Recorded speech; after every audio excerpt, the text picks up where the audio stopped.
Assalamualaikum warahmatullahi wabarakatuh. Selamat berjumpa di acara Sarinya Berita Sarita di YouTube channel Realita TV. Ya, kali ini kita akan membahas tentang video yang marak beredar gitu. Ada sekelompok massa atau lebih tepat dibilang secuil massa begitu ya, karena nggak banyak gitu, yang melakukan pembakaran terhadap poster atau foto Habib Rizik. Poster besar begitu. Nah, ini diduga begitu dilakukan di depan DPR MPR, tetapi yang menimbulkan pertanyaan, ini ada apa nih? Kok ujuk-ujuk Habib Rizik yang pulang ke Indonesia saja belum begitu ya? Kok tiba-tiba ada demo begitu dan ada isu-isu khilafah lagi? Ini ada apa sih sebenarnya? Apakah ini ada kelanjutan kasus Klepon seri 2 begitu ya? Kita akan membahasnya bersama narasumber. Saat ini sudah hadir. Bukan udah hadir ya, sudah terhubung. Ada ya member kita ini Syahganda Nainggolan. Halo Kak. Selamat malam. Ya. Assalamualaikum. Waalaikumsalam. Selanjutnya ada sesepuh kita, Kak Rocky Gerung. Biar sepuh tetap aja panggilnya Kak. Lo langsung ngambek, oh diem loh. Ya, tapi kan Kak kan yang boleh. Selanjutnya ada, apa? Iya, sesepuh. Sesepuh itu menentukan segala soal. Sesepuh itu panggilannya Kak Sep gitu ya. Nggak enak. Selanjutnya ada Kak Mustafa Nahrawardaya. Nah, ini aktivis. Assalamualaikum. Waalaikumsalam. Ya, mungkin saya ke Kak Syahganda dulu ini ngelihat ini, kan kita di Realita TV ini selalu melihat ada apa di balik peristiwa begitu ya. Selain Sarinya Berita juga ada apa sih sebenarnya? Kok ujuk-ujuk ini kemarin medsos dihebohkan dengan foto Klepon begitu. Sekarang kita dihebohkan dengan video pembakaran poster Habib Rizik ini. Kalau Kak Syahganda melihatnya bagaimana? Ya, itu isu pembakaran itu kan sangat viral di medsos ya. Artinya itu mewakili sebuah peristiwa. Walaupun saya mencarinya di berita-berita online, saya memang belum dapat rujukan yang lebih pasti. Tapi itu terjadi karena apa? Karena pembicaraan itu dan kemudian ada tindak lanjut dari teman-teman FPI dan lain-lain mengejar ke rumahnya yang dianggap bertanggung jawab. Di situ Budi Jarot, kemudian ada telepon saling ancam ya, saling siap beradu antara kelompok FPI dan umat Islam dengan kelompok gerakan Jaga Indonesia, GJI. GJI ya. Nah, memang kan ini sekarang Indonesia ini ketika 6 bulan ini pemerintah Jokowi tidak mampu melakukan sebuah penanganan COVID dan dampaknya, ya terutama ekonomi, maka pastinya ya kelompok-kelompok pro Jokowi ini coba menggeser persoalan pertarungan vertikal antara rakyat dengan state, dengan kekuasaan, menjadi pertarungan horizontal. Ya, jadi isu Klepon, isu pembakaran Habib Rizik ini mau ditarik pada pertarungan diametral, pertarungan horizontal. Horizontal maksud saya. Nah, ini sebenarnya menurut saya bagian dari strategi itu. Ya, kalau misalkan mereka berhasil, maka orang melupakan ya persoalan besar bangsa ini yang udah mau runtuh, yang sering saya bilang ini karena rejim ini sudah gagal ya, walaupun sebenarnya kalau Jokowi sudah punya kekuasaan seperti Soekarno, dekret presiden dulu, kalau sekarang dia dengan Perpu Corona dan kemudian menjadi Undang-Undang Corona, dia telah membypass kekuasaan legislatif dan yudikatif sekaligus BPK dan lain-lain, artinya itu sebenarnya sudah melebihi undang-undang dasar, bukan undang-undang aja. Jadi di undang-undang dasar itu kan BPK itu dicantumkan mempunyai kekuasaan pemeriksaan, di mana di undang-undang dasar itu DPR dicantumkan mempunyai hak budget ya. Tapi ini kan diambil alih oleh Jokowi ya, oleh Jokowi diambil, jadi sudah lebih tinggi daripada undang-undang dasar. Nah, itu pun sudah 6 bulan rakyat itu melihat sampai sekarang, baik dari sisi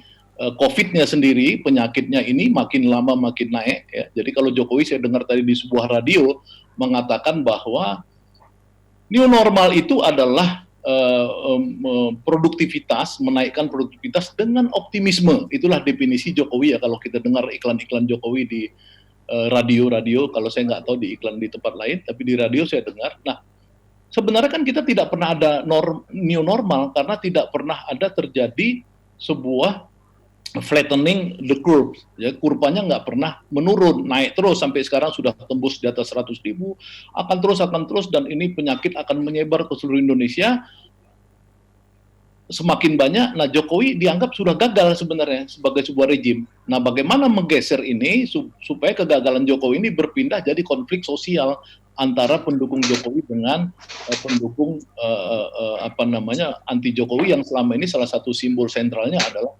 Habib Rizik. Saya pikir di situ pendapat saya soal pembakaran atau tidak-tidaknya video pembakaran yang disebar-sebarkan itu. Iya, Kak Tova, ini ya setidak-tidaknya video ya, karena memang kita baru menyaksikan video. Saya juga belum ketemu dengan reporter atau apa yang menyaksikan secara langsung begitu ya kejadian itu. Saya lihatnya video. Kalau video itu kan bisa aja kejadian entah kapan atau gimana. Kita tunggu konfirmasinya ini ya. Tetapi sejauh ini baru video. Kalau Kak Tova melihat, iya ini seperti video yang tiba-tiba diluncurkan, dirilis sekarang begitu ya. Kemarin 27 ini. Ini semacam ada upaya macam klepon juga ya, ingin seperti memancing di air keruh atau menciptakan konflik horizontal begitu. Jadi pertama yang saya simpulkan itu, kejadian di depan gedung DPR itu seperti Joko Tingkir perutnya kembung gitu. Tanpa dipikir, nggak nyambung. Biasanya kejadian-kejadian yang akhir-akhir ini terjadi kan nyambung, dipaksa-paksain. Kalau ini sama sekali nggak nyambung. Nggak ada petir, nggak ada mendung, tiba-tiba air itu jatuh dari langit gitu. Ini kan isu khilafah ini kan sudah lewat ya, HTI sudah ditutup, ya isu khilafah sudah nggak ada. Saya atur kedua bosen sebenarnya, khilafah tiap hari itu bosen. Udah 1 bulan 2 bulan nggak ada isu khilafah itu, tiba-tiba ini sekelompok sejumpit lah ya, cuman seberapa ekor itu, berapa orang kok ekor, sorry, berapa orang itu ngumpul di DPR tiba-tiba meneriakkan anti khilafah gitu. Saya bilang nggak nyambung, kenapa? Momennya juga nggak tepat. Sasarannya pun tidak tepat. Habib Rizik dengan khilafah itu hubungannya apa? Ikon khilafah itu ada di HTI. Mohon maaf sekali, bukan Habib Rizik. Berbeda itu. Tapi tiba-tiba pimpinan saudara GJI ini, saudara Jarod dan satu orang yang konon muslim itu justru melemparkan isu khilafah, anti khilafah dengan membakar seseorang yang nggak ada kaitan dengan khilafah gitu. Jadi ini aneh menurut saya. Dan yang lebih aneh lagi, Mbak Sarita kalau mau lihat hari ini perkembangan di detik ini, tiba-tiba netizen sebelah itu, ya kelompok netizen dulu namanya Cebong ya, sekarang ex Cebong, itu sudah bisa membuat foto viral baru gitu, bahwa yang dinamakan Jarod itu adalah caleg Partai PAN. Jadi saya ngehafal betul itu. Demo itu sebenarnya menurut saya ini sudah disiapin. Foto dia caleg PAN sudah disiapin. Bahkan sumber-sumber lain sudah disiapin dulu sebelum demo itu dilakukan.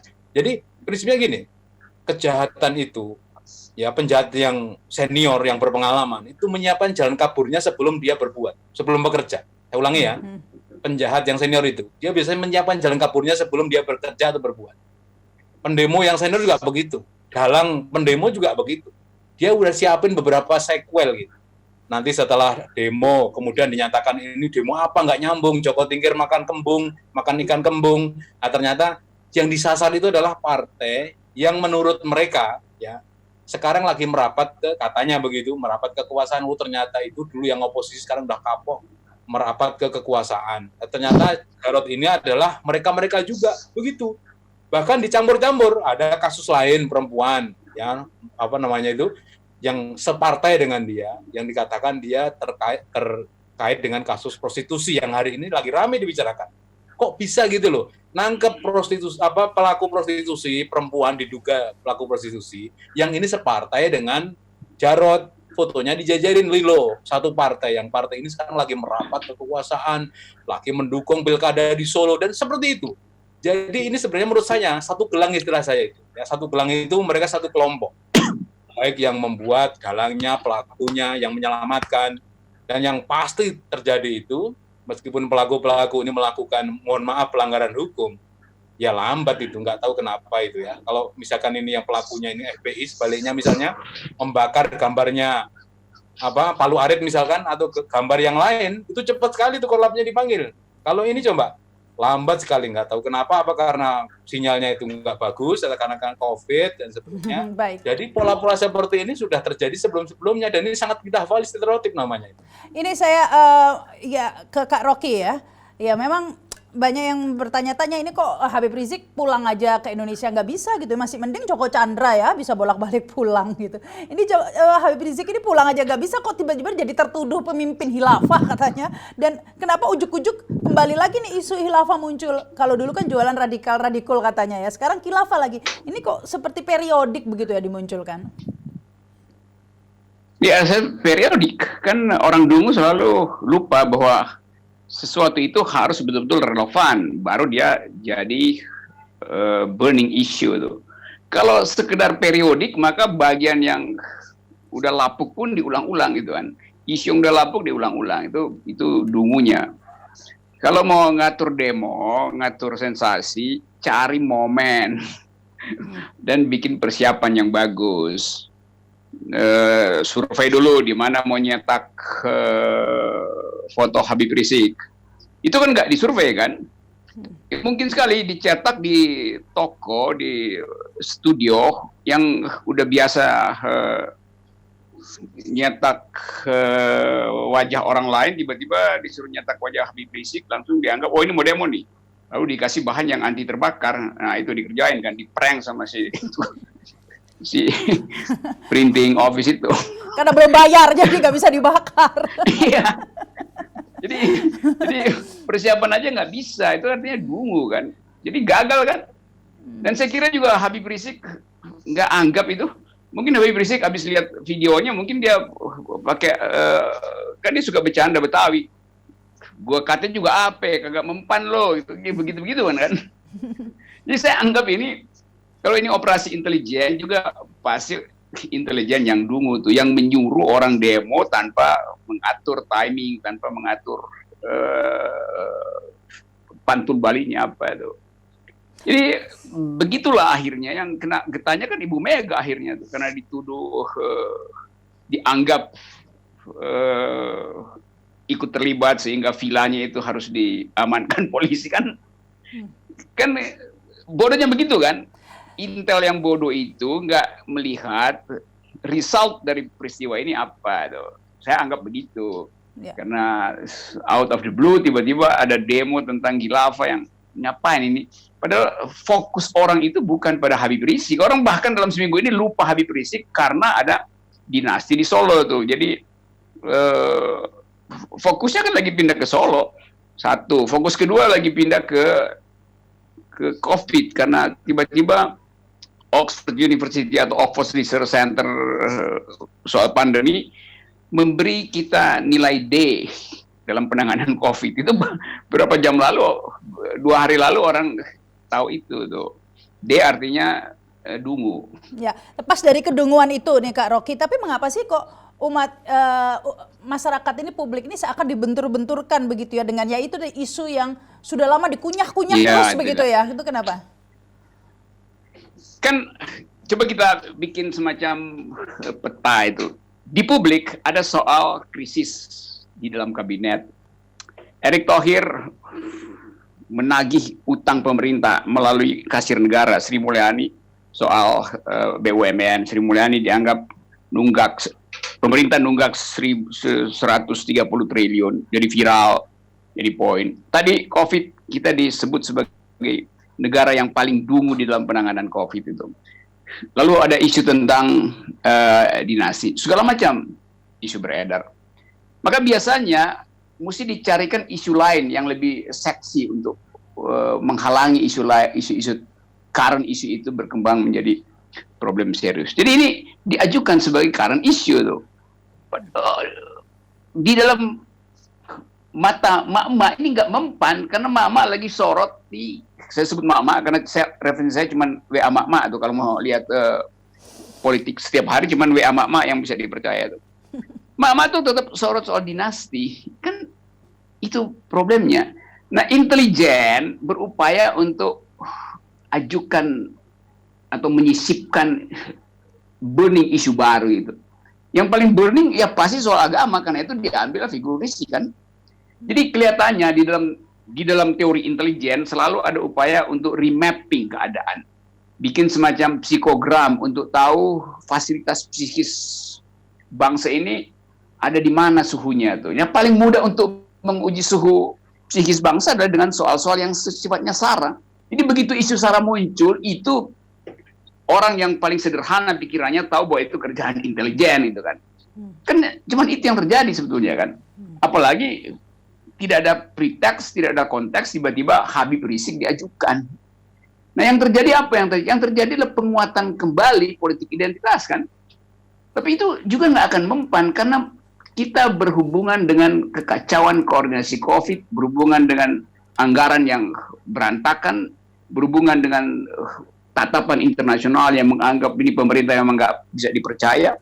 Jadi itu soalnya nggak ada poin lain. Itu lagi ya, pengalihan isu mulu ya. Saya bukan pengalihan, ini bukan pengalihan isu nih. Isunya tetap, tetapi dibikinkan sesuatu yang disebut burning issue untuk mapping psikologi publik. Kalau sekedar isu, ya orang bisa bikin isu tapi nggak ada mappingnya kan. Jadi mau diujikan apakah ketegangan horizontal itu masih berlangsung apa enggak tuh. Nah ternyata nggak berlangsung lagi. Karena apa? Karena kedunguan event itu tuh. Lain kalau dia terbakar habis kan. Potret Habib Rizik itu jadi lain efeknya. Ini dia gagal. Nah karena itu orang tertawa akhirnya kan. Bakar poster aja nggak bisa ya. Padahal bisa. Ya karena itu bakar poster nggak bisa, bagaimana mau membakar bangsa itu kan. Tetapi Kak Syahganda melihatnya bahwa ini semacam ada juga balasan begitu ya. Karena sebelumnya kita tahu ada juga pembakaran bendera PDIP, pembakaran bendera Palu Arit yang juga menimbulkan polemik juga ya, panjang juga begitu. Kemudian baru-baru ini beredar juga meme yang cukup menyinggung ya. Ada gambar meskipun nggak terlalu viral, cuman ada gambar binatang babi itu ya yang naik pohon bawa gendong anaknya begitu ya, yang kemudian ya itu. Nah apa ini balasan begitu ya? Saya pikir kan pertama itu kejadiannya kan tanggal 27 Juli. Ya, 27 Juli itu kan dulu dikenal dengan Kuda Tuli. Ya, Kuda Tuli itu peristiwa penyerbuan markas PDI dan strip PDIP ya tahun 1996. Nah, mereka kan mengeksploitasi tanggal itu bahwa ada kebangkitan kelompok anti Orde Baru ya yang sebenarnya harus diperingatin. Nah, cuman kan kemudian dia coba ini pada Habib Rizik yang dianggap mungkin bisa mewakili musuh mereka saat ini. Karena apa? Karena sebelumnya FPI membakar bendera PDIP dan PKI. Ya, jadi mereka ini kalau bukan PDIP, maka mereka PKI. Kalau mereka ini misalkan merujuk pada balas dendam pembakaran bendera. Ya, kalau yang PDIP kan dia akan menuntut pembakar itu secara nyata, kita lihat. Nyata datang ke polisi melaporkan. Nah, bendera satu lagi bendera PKI. Ya, jadi sementara ini orang-orang yang tadi bukan orang-orang PDI, maka dia kalau merujuk pada itu, maka mereka bisa mewakili kepentingan bendera yang dibakar, sehingga mereka membalas dendam, membakar posternya Habib Rizik. Ya. Nah sayangnya dia membakar itu, dia tidak mengerti, karena pertama orang membakar bendera PDIP itu sebenarnya kan membakar bendera penguasa. Penguasa itu kan memang wajar dikritik rakyat itu secara vertikal. Karena apa? Karena penguasa itu ya, PDI kan partai penguasa, dia punya policy yang dijalankan oleh petugas partainya namanya Pak Jokowi ya, kemudian orang nggak suka, kemudian orang membakar bendera PDIP misalkan, itu kan wajar. Tapi kalau membakar Habib Rizik itu nggak jelas dasarnya itu kenapa mereka membakar, kecuali mereka memang bagian dari bendera yang dibakar tadi, bendera PKI, berarti itu anak-anak atau cucu-cucu PKI yang membakar itu. Mungkin ya, ini mungkin saya nggak ini. Yang kedua, ketika dia membakar membakar poster Habib Rizik, dia membakar, kalau saya mau nulis tadinya itu, dia membakar matahari. Ya kan, dia terbakar sendiri. Ya, karena apa? Karena Habib Rizik ini sekarang, ya, kalau dia mau revolusi aja, Indonesia udah revolusi sekarang. Ini tinggal komando Habib Rizik. Kalau Habib Rizik ini misalkan pulang ke tanah air, sewa jet pribadi seperti yang dilakukan siapa kemarin tuh Joko Chandra ya, Joko Chandra sewa jet pribadi, dada-dada selfie, ya kan, artinya kalau Habib Rizik menyewa pesawat terbang ya atau balon udara, bisa juga balon udara dia sewa, terbang ke Indonesia, sampai di Indonesia, ini revolusi Indonesia ini. Habib Rizik itu udah matahari sekarang dalam situasi krisis COVID ini. Artinya apa? Artinya ketika struktur legal, struktur resmi kita ya itu sudah tidak mampu memberikan harapan pada rakyat. Selama 6 bulan, seluruh orang sekarang lagi stres. Ya, seluruh orang stres ini bingung, asik melihat langkah pemerintah ini apa. Dari 300, 400 triliun, naik 600 triliun, naik 900 triliun. Nggak ada juga sekarang jalan keluar. Ya, mana? Jokowi stres sendiri, bilang kok kenapa gagal di bidang UMKM, kenapa gagal di bidang penanganan COVID cuma keluar 1,5% dan lain-lain. Jokowi udah seperti orang ya menurut saya kurang waras ya sekarang. Misalnya tiba-tiba dia bilang ini kan harusnya kelihatan sibuk dong.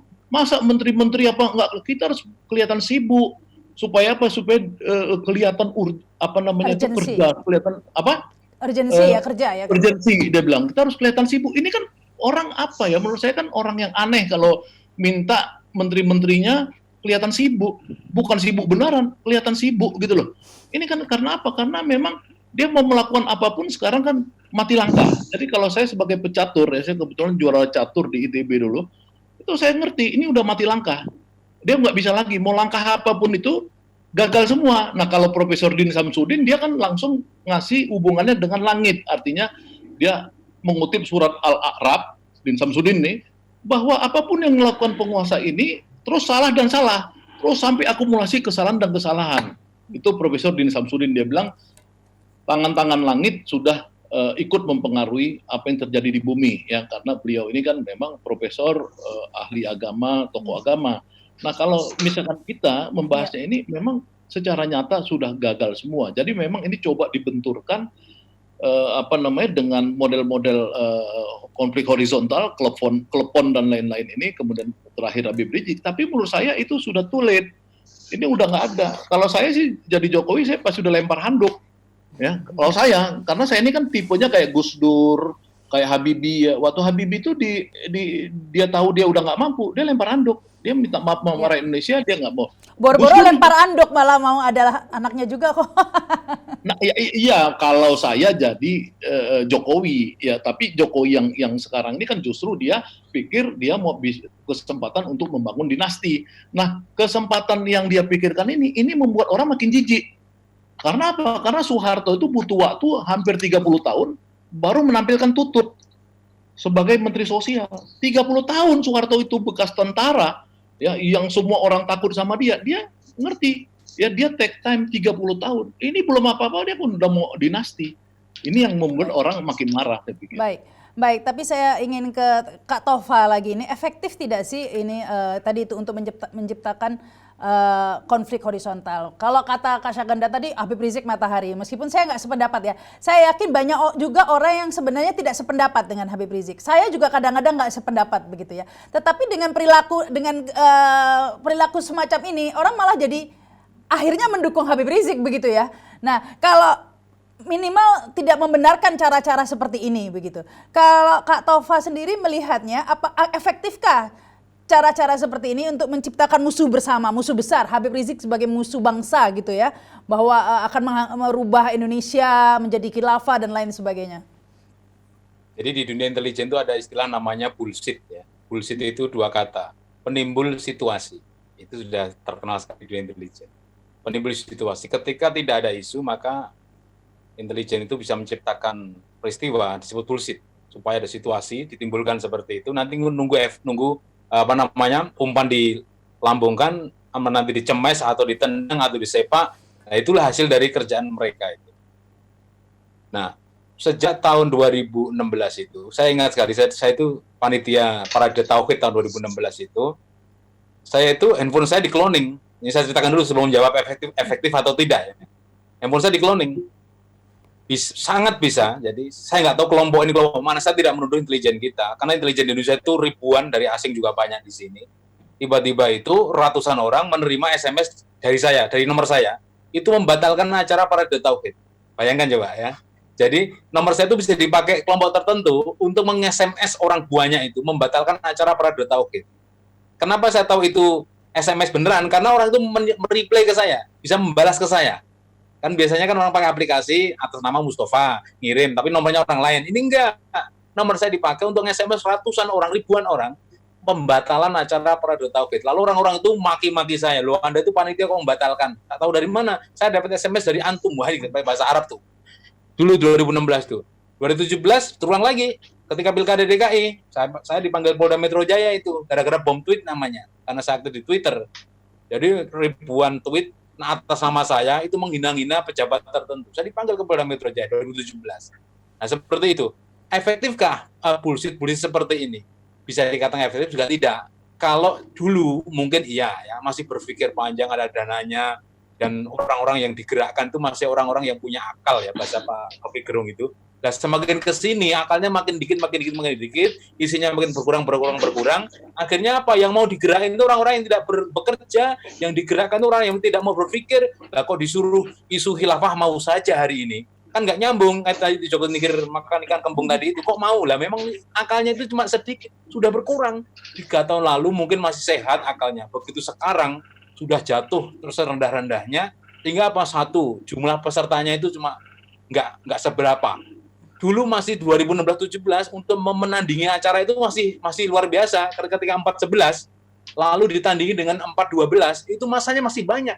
Meskipun dengan menggerakkan BUMN banyak masanya. Semakin ke sini nggak ada apa-apanya, mau nandingi 212, 213 dan seterusnya, sampai sekarang menandingi acara kemarin yang menolak HIP itu nggak ada apa-apanya. Apalagi kemarin mau membalas pembakaran bendera PDI dan PKI, saya kira sangat kecil sekali, mereka nggak punya kekuatan apapun.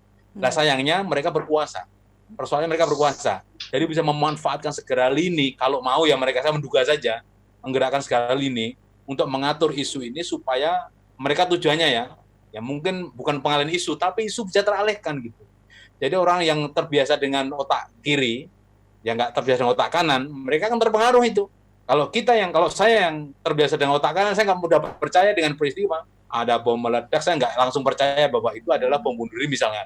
Ada tabrakan, ada pesawat jatuh, saya nggak mudah percaya seperti itu. Ada pembakaran, saya nggak percaya itu adalah ada meme klepon. Apalagi klepon, kan begitu kan. Baik. Ini kan sudah luar biasa negara gitu, hancur ambiar semuanya ini. Ini yang terakhir ini ya, ini kesimpulannya nih, mungkin kita kasihkan ke sesepuh kita ini, mungkin sekaligus menutup. Apa lagi? Waktu dan tempat kami persilahkan. Saya kira ada keadaan yang merisaukan negeri dan gejalanya terlihat dari sebut aja perkelahian di antara menteri. Erick Thohir berkelahi dengan Sri Mulyani. Seharusnya perselisihan itu diambil alih oleh Menko-nya, Airlangga Hartarto. Tapi nggak ada keterangan pers bahwa Airlangga manggil 2 menteri itu. Kan itu di bawah koordinasi dia kan, soal utang BUMN segala macam. Jadi terlihat bahwa keadaan ini menimbulkan spekulasi bahwa sedang berlangsung saling amputasi di dalam kabinet. Sementara Presiden tidak mengerti apa yang terjadi. Karena itu Presiden ingin supaya coba para menteri perlihatkan ada kesibukan itu. Tadi saya ganda betul, seolah-olah ada kesibukan. Ini apa yang mau disibukkan? Ya kayak orang Seolah-olah dong, kalau seolah-olah. Apa? Seolah-olah aja. Itu yang terjadi kan? Apa? Rahma, kenapa? Seolah-olah. Iya, itu. Jadi kelihatan apa? Kan sekarang orang nggak bisa lihat reaksi fisik di dalam kabinet. karena webinar terus, Presiden rapat secara online. Nah, kalau saya bayangkan ya, kalau rapat paripurna tatap muka misalnya, begitu Presiden bilang, nah, coba Menteri beri kesan bahwa ada kesibukan itu pasti di antara menteri udah saling nyikut kaki di bawah meja. Apaan sih dia ngomong tuh? Itu begitu kan? Kan ini artinya orang politik semua kan?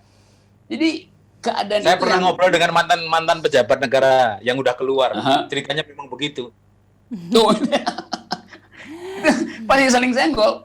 Atau mungkin sekarang ya begitu Presiden ngomong itu ya di depan kamera para menteri manggut-manggut, tapi dia di handphone yang satu dia saling kirim WA tuh. Kan ada grup WA menteri-menteri kan. Gile tuh orang tuh. Masa kita disuruh seolah-olah bekerja, padahal memang nggak ada kerjaan. Bagaimana mau kerja, uang anggarannya 1%, penyerapan tidak ada. Kenapa tidak ada penyerapan? Karena tetap menteri-menteri ini takut suatu saat dia akan dipersoalkan. Karena undang-undang penanggulangan ekonomi atau undang-undang COVID, undang-undang nomor 2 tahun 2022, itu tidak secara lengkap memberitahu potensi kriminal dari penyalahgunaan penggunaan anggaran itu kan. Memang ada diskresi, tapi masih ada undang-undang lain yang bisa menangkap pembuat kebijakan yang menimbulkan moral hazard dan korupsi itu. Ada undang-undang perbendaharaan negara, ada undang-undang memperkaya orang, macam-macam. Jadi Siti Fadila Supari ya? Iya. Jadi artinya ini menteri juga takut sebetulnya tuh. Nah, Presiden bahkan dorong, kenapa kalian tidak bisa keluarkan anggaran? Kenapa serapannya kurang? Apa perlu regulasi baru? Lo justru tiap kali tambah regulasi, menteri malah lebih takut lagi. Kenapa? Karena dia tahu bahwa politik ini akan segera berakhir. Jadi psikologi itu yang ada di dalam kabinet hari ini. Baik. Jadi kalau kita survei secara cepat-cepat batin para menteri, itu semua ada di dalam kegelisahan dan berupaya untuk cari selamat sendiri-sendiri. Sementara penguasa nggak ngerti apa yang terjadi. Itu sama seperti apa tadi Joko Tingkir makan ikan tadi kata Tova, makan ikan kembung. Bukan Joko Tingkir keselek kelepon, blow on artinya. Tapi saya tanya serius lah, kembali lagi ke poster tadi itu. Kak Rocky itu tahu nggak kira-kira kalau menurut analisa Kak Rocky, kenapa sih kok bakar udah disiram jerigen bensin gitu minyak, kok nggak berhasil, kira-kira kenapa sih? Ya karena nggak ada latihan, kan kalau demo itu mesti webinar dulu tuh supaya tahu kimia antara korek api itu dengan jenis flanel di dalam poster itu, ya mungkin nggak bisa jalan karena poster itu terlalu banyak disentuh orang sehingga keringatnya itu menutupi bahan yang flammable. Nah, itu salahnya kan. Kalau mau bakar itu pegang di ujung, jangan dipegang di tengah-tengah. Itu nanti berminyak, dia nggak bisa dibakar itu. Oh, itu saya kasih tahu tuh cara membakar yang bagus itu. Ada penjelasan ilmiahnya ya. Jadi bukan karena karena kualat Habib Rizik. Nah, dia memang ada karomahnya Habib Rizik itu. Habib Rizik itu betul-betul ini, kita kan bangsa Indonesia ya, bangsa yang percaya tentang orang-orang yang dilindungin oleh kekuasaan langit. Jadi Habib Rizik itu sudah berkali-kali ditembak ya itunya markasnya di mana di puncak itu diserbu pakai peluru-peluru, dia selamat. Kemudian dia waktu ceramah di Cawang ya dikasih bom itu, mobil bom, selamat juga. Ya, itu kemudian kemarin dibakar, memang nggak bisa dibakar, dia memang udah matahari, udah beda lagi analisa Saganda. Rendra itu kan, ya kan, katanya ini dia itu udah menjadi penerang bagi seluruh bangsa Indonesia. Kalau Habibnya iya, ini kan posternya kemarin itu mereka pelakunya malah ngaku sendiri kok, itu sebenarnya konyol sebenarnya. Saya pikir itu dia nggak mikir, dia bilang kan poster ini udah kita lemparin tomat banyak sekali, udah tahu dilemparin tomat basah-basah kok ya dibakar. Ini mereka bahasa Om Dungu tadi kan begitu kan, lemparin tomat ratusan tomat dibakar. Ada tafsir Rocky Gerung, ada tafsir Mustafa, ada tafsir Saganda. Tafsir Saganda memang Habib Rizik ini sakti. Udah pokoknya kalau Habib Rizik datang ke Indonesia udah revolusi Indonesia nih, ngeri, nggak mempan di dong kayak Khomeini dong. Ya, tetapi dengan kondisi COVID dan kemudian ya kedepannya ini yang bisa dikatakan serba tidak jelas, kayaknya isu-isu macam ini masih akan terus lanjut ya. Ya tersisa Iya, itu. Yang masuk akal nggak ada nanti. Tersisanya yang nggak masuk akal kayak gitu nanti. Banyak itu. Kak Rocky silakan. Masih akan lagi. Iya, dilanjutin aja supaya ada tontonan itu, supaya kita terhibur dengan kedunguan-kedunguan itu. Lain kali mungkin tipsnya itu pelajari dulu bahannya tuh. Kalau nggak bisa dibakar, mending disiram air keras gitu. Iya, Lebih daripada efektif dia. nonton drakor ya, nonton drama-drama di Indonesia saja begitu. Lebih Ini lebih drama real. Solo nih, bukan Drama drakor. Solo. Dralo. Lebih real begitu.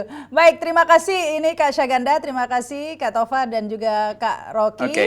Ya, jangan lupa subscribe dan komen ya, karena saya baca loh semua komen. Boleh komen apa aja, positif atau tidak positif, yang penting sopan ya. Dan auto subscribe, jangan lupa ya. Saya Rahma Sarita, sampai jumpa.